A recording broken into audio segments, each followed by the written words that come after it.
Hi friends, welcome back to our channel. అందరూ ఎలా ఉన్నారండి? ఇవాల్టి వీడియోలో అందరికీ చాలా బాగా ఉపయోగపడే కొన్ని యూస్ఫుల్ టిప్స్ ఉన్నాయి. వీడియోని స్కిప్ చేయకుండా చివరి దాకా చూడండి. వీడియో కనుక నచ్చింది అనుకుంటే ప్లీజ్ ఒక లైక్ చేయండి. మీరు చేసే ఒక చిన్న లైక్ నాకు చాలా సపోర్టింగ్ అయితే ఉంటుంది. ఫస్ట్ టిప్ చూద్దాము. ఒక్కొక్కసారి తేనెలో చీమలు పడుతూ ఉంటాయండి. చీమలు పడ్డాయంటే అసలు మనం తీయడానికి వీలవ్వదు. అన్నీ మొత్తం అందులో పడిపోతూ ఉంటాయి. అలా కాకుండా ఉండాలి అంటే ఒక 4, 5 మిరియాలు వేసేయండి. తేనెలోకి ఒక 4, 5 మిరియాలు ఇలా వేసేసి మూతబెట్టి పెట్టేసామనుకోండి, చీమలు పట్టకుండా ఉంటాయి. ఎవరికైనా యూజ్ అవుతుంది అనుకుంటే ఒకసారి ట్రై చేసి చూడండి. నెక్స్ట్ టిప్ చూద్దాము.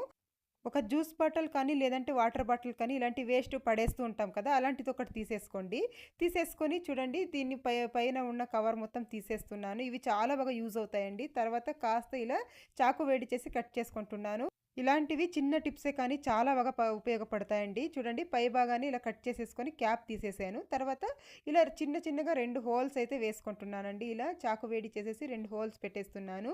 పెట్టేసిన తర్వాత ఏదైనా థ్రెడ్ తీసేసుకోండి. థ్రెడ్ కానీ, లేదంటే ఒక ట్యాగ్ కానీ తీసేసుకొని, నేనైతే ఇక్కడ కొత్త డ్రెస్‌కి వచ్చిన ఒక ట్యాగ్ అయితే తీసేసుకున్నానండి. మీ దగ్గర ఏ థ్రెడ్ ఉంటే అది వేసేసుకోండి, కొంచెం మందంగా ఉన్నది. ఇలా వేసేసుకున్న తర్వాత ఇది దేనికి యూజ్ అవుతుంది అంటే చూడండి, మనము గిన్నెలు తోమిన తర్వాత ఇలా బుట్టలో వేస్తూ ఉంటాం కదండీ! చిన్న స్పూన్లు ఇలాంటివి బుట్టలోకి వేసేస్తూ ఉంటాము. చేతికి అస్సలు దొరకవు. అలాంటప్పుడు ఏం చేస్తారంటే చూడండి, ఇలా హోల్స్‌కి ఇలా కట్టేసుకోండి. కట్టేసిన తర్వాత ఇలా సిజర్స్ ఇలా కట్ చేసేసామనుకోండి, ఇలా స్పూన్స్ కానీ చిన్నవి ఏదైనా ఇలా ఇందులోకి వేసుకోవడానికి వీలుగా ఉంటుంది. మనకు చేతికి కూడా తొందరగా దొరుకుతాయండి. మీకు కూడా యూజ్ అవుతుంది అనుకుంటే ట్రై చేసి చూడండి. నెక్స్ట్ టిప్ చూద్దాము. కొంతమందికి పీరియడ్స్ అనేవి సరిగ్గా రావండి. రెగ్యులర్‌గా రావు. లేట్ అయిపోతూ ఉంటుంది. అలా లేట్ అయిపోయినప్పుడు ఏం చేస్తారంటే చూడండి, ఒక గ్లాస్ వాటర్ తీసేసుకొని 1.5 స్పూన్ వాము వేసేసి ఇలా బాగా కాచుకోవాలండి. ఇలా బాగా మరిగించేసుకోవాలి. మరిగించేసిన తర్వాత వడగట్టేసుకోవాలి. ఈ వాము మొత్తం వడగట్టేసుకొని బెల్లం కానీ, లేదంటే ఒక స్పూన్ తేనె కానీ కలిపేసి ప్రొద్దునే పరగడుపున ఒక గ్లాసు, అలాగే నైట్ పడుకునేటప్పుడు ఒక గ్లాస్ తీసుకున్నామనుకోండి, వితిన్ 24 అవర్స్‌లోనే మనకు పీరియడ్ అనేది వచ్చేస్తుందండి. తప్పకుండా మీకు ఎవరికైనా యూజ్ అవుతుంది అనుకుంటే ఒకసారి ట్రై చేసి చూడండి. ఇది చాలా బాగా అయితే పనిచేస్తుంది. నెక్స్ట్ టిప్ చూద్దాము. నేను ఇక్కడ ఒక అగరబత్తి తీసుకున్నానండి. తీసేసుకొని అలాగే ఒక టిష్యూ పేపర్ కూడా తీసుకున్నాను. తీసుకొని ఇలా టిష్యూ పేపర్‌ని ఇలా మధ్యకి ఇలా కట్ చేసేస్తున్నానండి. కట్ చేసిన తర్వాత చూడండి, ఈ అగరబత్తిని ఇలా పైవైపుది ఇలా తీసేసుకోవాలి. ఇలా కాస్త ఇలా అంత మొత్తం ఇలా తీసేసుకుంటున్నానండి నేను. ఇలా తీసేసుకున్న తర్వాత దీన్ని ఇలా వీడియోలో చూపించిన విధంగా ఇలా ఫోల్డ్ చేసేసేయండి. ఇలా నీట్‌గా ఫోల్డ్ చేసేసి దీన్ని చిన్న హోల్స్ పెట్టేసుకోవాలండి. ఒక పిన్నితో కానీ, లేదంటే ఈ స్టిక్‌తోనే కానీ ఇలా చిన్న హోల్స్ పెట్టేసుకోండి.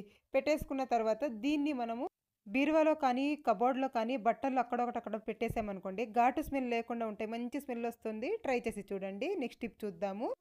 రోజు పూజలో వాడే వెండి వస్తువులు ఉంటాయి కదండీ! ఇవి తొందరగా నల్లబడిపోతూ ఉంటాయి. అలా నల్లబడకుండా ఉండాలంటే ఇలా సింపుల్‌గా క్లీన్ చేసుకోవచ్చండి. మనము కోల్గేట్ పౌడర్‌తో క్లీన్ చేస్తూ ఉంటాము. కోల్గేట్ పౌడర్ అయితే ఎక్కువ కాస్ట్ ఉంటుంది కదా! అలా కాకుండా ఇలా ఇంట్లో ఈజీగా క్లీన్ చేసేసుకోవచ్చు. చూడండి, నేనైతే ఇవి క్లీన్ చేసి ఒక 15 డేస్ అయ్యాయండి. అయినా కూడా కొంచెం కూడా నల్లబడలేదు. దీనికి ఏం లేదండి, సింపుల్‌గా చూడండి, ముందుగా ఈ బొట్లు పెట్టుకొని ఉంటాం కదా మనము, ఇవి మొత్తం నీట్‌గా వాటర్‌తో ఒకసారి వాష్ చేసేయండి. ఇలా నీట్‌గా వాష్ చేసేసుకున్న తర్వాత నావేమి ఎక్కువ నల్లబడలేదండి. కానీ నేనిక్కడ చూపిస్తున్నాను ఎలా క్లీన్ చేస్తాననేసి. నేనిక్కడ సబీనా పౌడర్ తీసుకున్నానండి. ఇగ ఏం అవసరం లేదండి. సబీనా పౌడర్ అయితే చాలు. మనకు ఒక కేజీ 15 రూపీస్, 20 రూపీస్‌కంతా ఒక కేజీ పౌడర్ అయితే వచ్చేస్తుంది. దీన్ని గనక తెచ్చిపెట్టుకున్నామనుకోండి, ఒక 4, 5 నెలలు వస్తుందండి. చూడండి, ఇలా జస్ట్ సబీనా పౌడర్‌తో ఇలా క్లీన్ చేసామంటే చాలు. తొందరగా నల్లబడకుండా ఉంటాయి. అలాగే చక్కగా క్లీన్ అయిపోతాయి. ఎంత నల్లబడిన వెండి వస్తువులైనా చాలా నీట్‌గానైతే క్లీన్ అయిపోతాయండి. నేనెప్పుడు ఇలాగే క్లీన్ చేస్తూ ఉంటాను. మీకు కూడా యూజ్ అవుతుందని షేర్ చేస్తున్నాను. చూడండి, మొత్తం అన్నీ కూడా క్లీన్ చేసి చూపిస్తున్నాను. ఎంత నీట్‌గానైతే క్లీన్ అయిపోయాయో. నెక్స్ట్ టిప్ చూద్దాము. పిల్లలకి ఒకసారి ఇలా స్నాక్స్ చేసి పెట్టి చూడండి, చాలా ఇష్టంగా తింటారు. నేను ఇక్కడ 2 ఆలు తీసుకున్నానండి. ఆలుగడ్డలు తీసేసుకొని 2 ఆలుగడ్డల్ని ఇలా ఉడికించేసుకున్నాను. ఉడికించేసుకొని ఇలా చేత్తోనే స్మాష్ చేసేస్తున్నానండి. ఇలా అయినా చేసుకోవచ్చు, మిక్సీ జార్‌లోనైనా వేసుకోవచ్చు, లేదంటే తురుముకొని కూడా తీసుకోవచ్చండి. నేనైతే చేతిలోనే బాగా ఇలా స్మాష్ చేసేసాను ఉండలు లేకుండా. ఇందులోకి ఒక 1.5 కప్పు శనగపిండి వేసుకుంటున్నానండి నేనిక్కడ. 1.5 కప్పు శనగపిండి, అలాగే ఒక పావు కప్పు బియ్యపిండి, తర్వాత కొద్దిగా ఉప్పు వేస్తున్నాను. తర్వాత కొద్దిగా పసుపు, అలాగే రెడ్ చిల్లీ పౌడర్ అండి కొద్దిగా వేసేసి చక్కగా ఇలా కలిపేసుకోవాలి. వాటర్ వేయకుండా ముందుగా ఇలా కలుపుకోవాలండి. తర్వాత కొద్దిగా వాటర్ వేస్తూ ఇలా వీడియోలో చూపించిన విధంగా కలిపేసుకోవాలి. ఇలా అయితే ఉండాలండి మనకు పిండి అనేది ఇలా కలిపేసుకోవాలి. ఇలా కలిపిన తర్వాత చూడండి ఇలా మురుకుల గట్టం ఉంటుంది కదా, అందులోకి ఇలా చిన్న చిన్న హోల్స్ ఉన్నది వేసేసుకొని కాస్త ఆయిల్ స్ప్రెడ్ చేయాలండి. ఇలా ఆయిల్ స్ప్రెడ్ చేసేసి మనం ముందుగా కలిపి పెట్టుకున్న పిండి ఉంది కదా, దీన్ని ఇందులోకి వేసేసుకోవాలి. ఇదైతే మనకు చాలా టేస్టీగా ఉంటుందండి. పిల్లలకు ఒకసారి తప్పకుండా చేసి పెట్టండి, తొందరగా కూడా అయిపోతుంది. అలాగే ఇప్పుడు చూడండి ఆయిల్ అయితే నేను వేడి అవ్వడానికి పెట్టుకున్నాను. అందులోకి ఇలా చిన్న చిన్న కారం పూసలాగా మనము ఒత్తేసుకోవాలండి. ఇలా ఒత్తేసుకున్న తర్వాత దీన్ని చూడండి నురుగు కొద్దిగా తగ్గిపోవాలి. తగ్గిపోయిన తర్వాత ఇంకొక వైపు కూడా కాస్త ఫ్రై చేసేసుకోవాలి. ఇలా ఫ్రై చేసేసుకున్న తర్వాత ఇప్పుడు చూపిస్తాను చూడండి, మొత్తం కూడా ఇలా ఫ్రై చేసేసుకోవాలండి. ఫ్రై చేసేసుకొని పక్కన పెట్టేసుకున్న తర్వాత వీటిల్ని మనము బాగా ఇలా స్మాష్ చేసేసుకోవాలి అన్నీ కూడాను. మొత్తం అన్నీ కూడా ఇలా స్మాష్ చేసేసుకున్నాను. ఇందులోకి కాస్త ఉప్పు అండి ముందుగా వేసుకున్నాం కదా, చూసి వేసుకోవాలి. తర్వాత రెడ్ చిల్లీ పౌడరు, తర్వాత చాట్ మసాలా, ఒక స్పూన్ అంతా చాట్ మసాలా వేసేసేయాలి. ఇది చాలా ఇంపార్టెంట్ అండి, చాలా మంచి టేస్ట్ అయితే ఉంటుంది. తర్వాత కొద్దిగా ధనియాల పౌడర్ వేసాను. తర్వాత కొద్దిగా షుగర్ వేసేసాను. వేసేసిన తర్వాత ఇలా ట్యాప్ చేసేసేయాలండి. ఇలా బాగా మిక్స్ చేసేసామంటే మనకు స్నాక్స్ అయితే రెడీ అయిపోయాయండి. ఇవైతే మనకు ఒక నెల రోజుల దాకా స్టోర్ చేసేసుకొని యూస్ చేసుకోవచ్చు. ఎప్పుడు కావాలో అప్పుడు తినేయచ్చు. ట్రై చేసి చూడండి.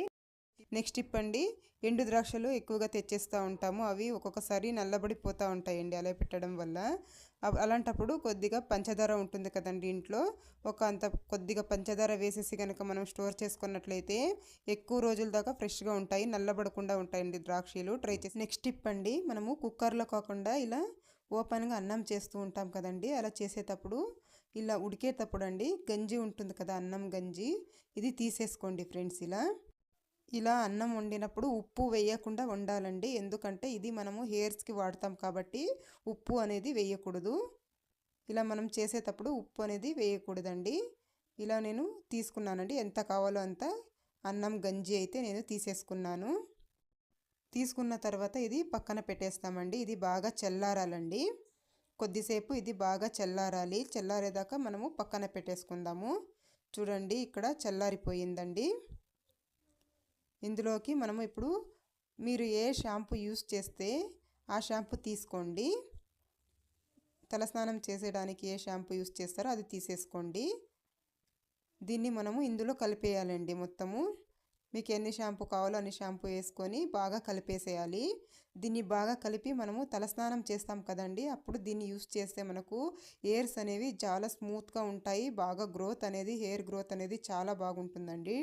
ఇది ట్రై చేసి చూడండి ఫ్రెండ్స్, ఇది చాలా బాగా యూజ్ అవుతుంది. మనము ఒక్కొక్కసారి అల్లం వెల్లుల్లి పేస్ట్ చేస్తూ ఉంటాం కదా, అలాంటప్పుడు ఈ అల్లం పైన తొక్క తీయాలంటే కష్టంగా ఉంటుంది. చాకుతో తీసామంటే అల్లం మొత్తం వెళ్ళిపోతూ ఎక్కువగా వేస్ట్ అవుతూ ఉంటుంది. అలా కాకుండా ఇలాంటి ఒక జాలి గట్టి తీసేసుకోండి. తీసేసుకొని ఇలా అల్లాన్ని ఇలా ముక్కలుగా చేసేసి ఇందులో వేసేసి కాస్త స్టవ్ మీద పెట్టి వేడి చేసుకోవాలి. ఎక్కువసేపు ఏం వేడి చేసే అవసరం లేదు, లైట్గా ఇలా వేడి చేసామంటే చాలు. అల్లం ఏం కాలదండి. అల్లం వెల్లుల్లి పేస్ట్ చేసేటప్పుడు మనం కనుక ఇలా చేసుకున్నామంటే అల్లంలో ఏదైనా తడి ఉన్నా కూడా పోతుంది. అల్లం వెల్లుల్లి పేస్ట్ అనేది మనకి ఎక్కువ రోజులు ఫ్రెష్గా ఉంటుంది. చూడండి ఇలా కాస్త వేడైనప్పుడు మనం లైట్గా చాకుతో ఇలా అన్నామంటే చాలు, నీట్గా వచ్చేస్తుందండి పొట్టు. చూడండి తొక్క మాత్రం నీట్గా ఇలా వచ్చేస్తుంది. అసలు మనం ఎక్కువ శ్రమ పడే పని లేదు, అల్లం కూడా వేస్ట్ అవ్వదు, జస్ట్ పొట్టు మాత్రమే ఇలా వచ్చేస్తుంది. ఎప్పుడైనా ఎక్కువగా అల్లం పొట్టు తీయాలి అన్నప్పుడు ఇలా ట్రై చేసి చూడొచ్చు. ఇలా చేస్తే మనకు అల్లం ఎక్కువగా వేస్ట్ అవ్వదు. ఇంట్లో ఒక్కొక్కసారి ఎండు కొబ్బరి ఎక్కువగా ఉంటుంది కదండి, ఇది ఎక్కువ రోజులు నిలువ ఉండదు, తొందరగా బూజు పెట్టిపోతూ ఉంటుంది. అలా కాకుండా చూడండి ఇలా మధ్యలోకి కట్ చేసేసి దీన్ని ఒక 3-4 రోజులు ఎండలో పెట్టేసేయాలి. ఎండలో పెట్టేసి తర్వాత ఇంట్లో నెయ్యి ఉంటుంది కదండి, కాస్త నెయ్యి అప్లై చేయాలండి. నెయ్యి అప్లై చేసేసి మనం ఒక బాక్స్లో స్టోర్ చేసి పెట్టుకున్నాము అంటే ఎన్ని రోజులైనా కూడా చెడిపోకుండా ఉంటుందండి. ఫ్రిడ్జ్లో పెట్టకుండా బయట పెట్టినా కూడా ఎక్కువ రోజుల దాకా ఫ్రెష్గా ఉంటుంది. ఊరికే కాస్త ఇలా నెయ్యి అనేవి వేలుతో ఇలా తీసేసుకొని ఇలా స్ప్రెడ్ చేసామంటే చాలు, ఎక్కువ ఏం అవసరం లేదండి. ఒకసారి ట్రై చేసి చూడండి. నెక్స్ట్ టిప్ అండి, ఇలా మనము ఆయిల్స్ అయితే వాడేసి ప్యాకెట్స్ పడేస్తూ ఉంటాం కదా, అలా కాకుండా చూడండి ఇలా పైవైపు కట్ చేసేసుకోవాలి. ఇలా నీట్గా కట్ చేసేసుకున్న తర్వాత ఇందులో ఎంతో కొద్దిగా ఆయిల్ అయితే ఉంటుంది కదండి, మనము చపాతీలు చేసేసి ఇలా కాస్త చపాతీ పిండి మిగిలిపోతూ ఉంటుంది కదా, దాన్ని మనము ఈ కవర్లో వేసేసి ఇలా గట్టిగా ఇలా చుట్టేసి ఫ్రిడ్జ్లో పెట్టేసేయాలి. ఇలా కనుక పెట్టినట్లయితే చపాతీ పిండి అనేది గట్టి పడకుండా ఉంటుంది, చపాతీలు కూడా చాలా సాఫ్ట్గా వస్తాయండి. మనం ఫ్రిడ్జ్లోనికి తీసిన వెంటనే చపాతీలు చేసేసుకోవచ్చు. ట్రై చేసి చూడండి ఫ్రెండ్స్. నెక్స్ట్ టిప్ చూద్దాము. నేను ఇక్కడ 2 న్యూస్ పేపర్లు ఇలా కట్ చేసి తీసుకున్నాను. మీ దగ్గర న్యూస్ పేపర్ లేదంటే టిష్యూ పేపర్ కూడా తీసేసుకోండి. తర్వాత చూడండి కొద్దిగా మీ ఇంట్లో ఏదైనా పర్ఫ్యూమ్ ఉంటే బాడీ స్ప్రే దీనికి కాస్త ఇలా స్ప్రే చేసేసుకోండి. ఇలా స్ప్రే చేసిన తర్వాత ఇది పక్కన పెట్టేసుకుందాము. తర్వాత ఇందులోకి వెనిగర్ వేస్తున్నాను. కొద్దిగా ఇలా వెనిగర్ తీసేసుకొని వైట్ వెనిగర్ ఉంటుంది కదా ఇలా వేసేయాలి. నేను ఇక్కడ 2 పేపర్లు తీసుకున్నానండి. మనకు 2 అవసరం లేదంటే ఏదైనా ఒక ఫ్లేవర్ అయితే దీంట్లో యూస్ చేసుకోవచ్చు. అందరి దగ్గర అన్నీ అవైలబుల్లో ఉండవు కాబట్టి నేను 2 ఆప్షన్స్ అయితే చూపిస్తున్నాను. మీ దగ్గర ఏది అవైలబుల్ ఉంటే దాన్ని మీరు చూస్ చేసుకోండి. వీటిని అయితే చూడండి మనము రోజు బట్టలు ఉతుకుతూ ఉంటాం కదండి వాషింగ్ మిషన్లో. ఇది కాస్త తడి స్మెల్ వస్తూ ఉంటుంది. అలా రాకుండా ఉండాలంటే ఇలాంటి ఒక పేపర్ పెట్టేసేయండి. మనం వెనిగర్ వేసినది కానీ లేదంటే పర్ఫ్యూమ్ వేసినది కానీ ఇలా పేపర్ పెట్టేసి మనం మూత పెట్టేసుకున్నామంటే ఆ బ్యాడ్ స్మెల్ మొత్తం వెళ్ళిపోతుందండి మనకు. నెక్స్ట్ టిప్ చూద్దాము. చూడండి డోర్ మ్యాట్లు కనుక మనం ఉతకాలి అంటే చాలా కష్టంగా ఉంటుంది. ఎందుకంటే ఇవి చాలా మురికిగా అయిపోయి ఉంటాయి కాబట్టి వీటిని ఈజీగా కష్టపడకుండా ఈజీగా వాష్ చేసుకోవాలంటే ఒక సింపుల్ టిప్ అయితే ఫాలో చేసేసేయండి. ముందుగా ఒక బకెట్లో నీళ్లు తీసేసుకున్నాను. తర్వాత ఇందులోకి ఒక స్పూన్ కళ్ళుప్పు వేస్తున్నాను. తర్వాత వంట సోడా వేస్తున్నాను ఒక స్పూను. తర్వాత వెనిగర్ వేస్తున్నాను కొద్దిగా. వెనిగర్ వేసిన తర్వాత ఇందులోకి సర్ఫ్ వేస్తున్నాను ఒక 2 స్పూన్లు. మీ ఇంట్లో ఏ సర్ఫ్ యూస్ చేస్తే అది వేసేసుకోండి. తర్వాత ఒక షాంపూ వేసేస్తున్నాను. వేసిన తర్వాత ఇవి బాగా కలుపుకోవాలి. బాగా ఇలా కొద్దిసేపు ఇలా మిక్స్ చేసిన తర్వాత మ్యాట్లు మొత్తం ఇందులోకి వేసేయాలి. ఎన్ని మ్యాట్లు ఉంటే అన్నీ కూడా ఇలా వేసేసి ఒక 1 అవర్ పక్కన పెట్టేసేయాలి. ఇలా మొత్తం అన్నీ వేసేసి ఒక 1 అవర్ పక్కన పెట్టేసామంటే నీట్గా క్లీన్ అయిపోతాయండి. మనం కష్టపడే పని లేకుండా 1 అవర్ తర్వాత చూపిస్తాను చూడండి. చూస్తున్నారు కదా ఎంత మురికి అయితే వచ్చేసిందో. అసలు మనము ఉదికే పనే లేదండి వీటిల్ని. ఇలా నీటిలో వేసేసి కనుక మనము వేరే నీటిలో ఒక 2-3 సార్లు జాలించుకున్నాము అంటే అయిపోతుంది. చూస్తున్నారు కదా ఎంత మురికి వచ్చేసిందో చూడండి. ఇప్పుడు చూపిస్తాను. ఎక్కువ కష్టపడకుండా మనం ఇందులో బేకింగ్ సోడా, ఉప్పు, వెనిగర్ వేసాం కాబట్టి చాలా నీట్గా క్లీన్ అయిపోతాయండి. ఇలా కనుక మనము ఇంకొక 2 సార్లు ఇలా జాలించేసుకున్నామే అనుకోండి మనం ఎక్కువ కష్టపడే పని లేకుండా ఇలా ఈజీగా క్లీన్ చేసేయచ్చు. చూడండి ఎంత నీట్గా క్లీన్ అయిపోయాయో నేను ఇక్కడ చూపిస్తాను. చూస్తున్నారు కదా ఎంత నీట్గా క్లీన్ అయిపోయాయో. నెక్స్ట్ టిప్ చూద్దాము. చూడండి ఒక్కొక్కసారి ఇలా చిన్న చిన్న సూదుల్లో మనకి దారం వేయాలంటే కష్టంగా ఉంటుంది. ఈ ఎమ్మింగ్ సూదులు ఇలాంటివి ఉంటాయి కదా ఇలాంటి దాంట్లో వేయాలంటే చాలా కష్టంగా ఉంటుంది. అలాంటప్పుడు ఏం చేస్తారంటే కొద్దిగా నైన్ పాలిష్ తీసేసుకొని ఇలా కాస్త ఇలా అప్లై చేసేయండి. ఎండింగ్లో ఇలా కాస్త ఇలా అప్లై చేసేసామనుకోండి ఇప్పుడు సూదిలో దారం వేయడం చాలా ఈజీ అయిపోతుందండి. ఎంత వయసు అయిపోయిన వాళ్ళు కూడా ఇలా చేసుకున్నాం అనుకోండి అది అక్కడ ఇక్కడ కదలకుండా ఉంటుంది దారం అనేది. ఈజీగానైతే మనము సూదిలో దారం వేసేయచ్చు.